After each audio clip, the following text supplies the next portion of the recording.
Mr. Lee, sisimula na ang meeting. Tayo na. Okay.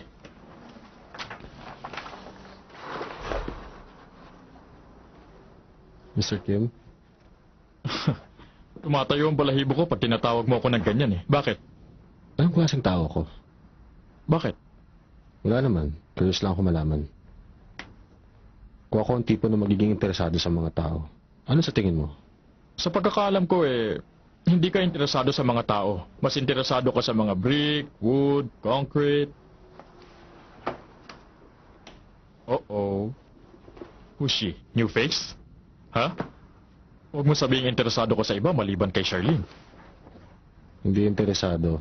Eh ano? Medyo disappointed lang ako. Disappointed? Eh di mas grabe ang sitwasyon mo. Kailangan mo muna magka-interes bago ka ma-disappoint. Hindi ba? Ewan ko.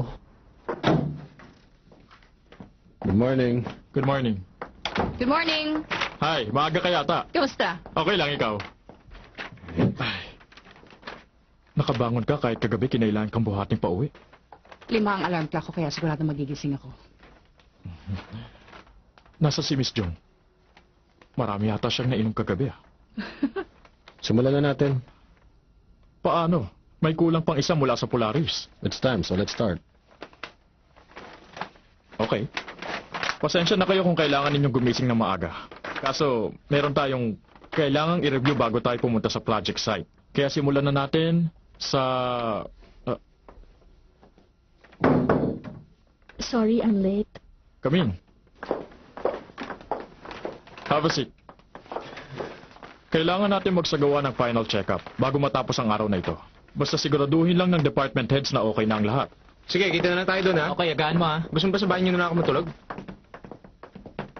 Miss Jong, pwede bang maiwan ka? Okay. Hintay kita sa labas, okay?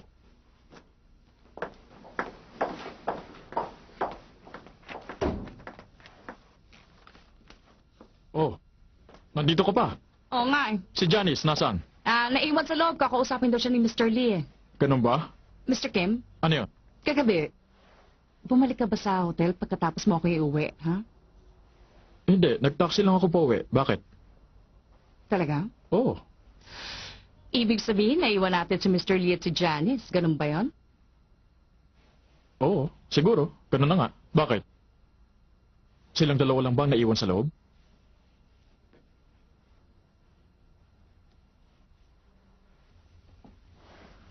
Gusto ko lang sabihin. Okay lang. Nagkamali ako kagabi. Nasobrahan yata ang inom ko. Kaya akala ko ikaw yung kakilala ko dati.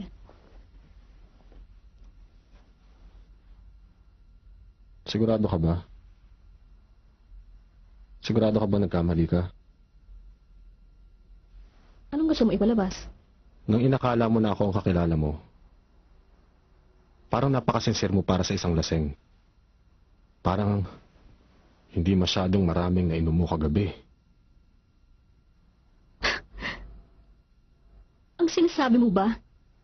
Nagpapanggap lang ako na lasing sa harapan mo kagabi? Malay ko, sabi mo sa akin. Bakit ko gagawin yon? Bakit? Ang sinasabi mo ba, sinusubukan kita iseduce kagabi? Anong akala mo sa akin? Hindi yun ang gusto kong pag-usapan.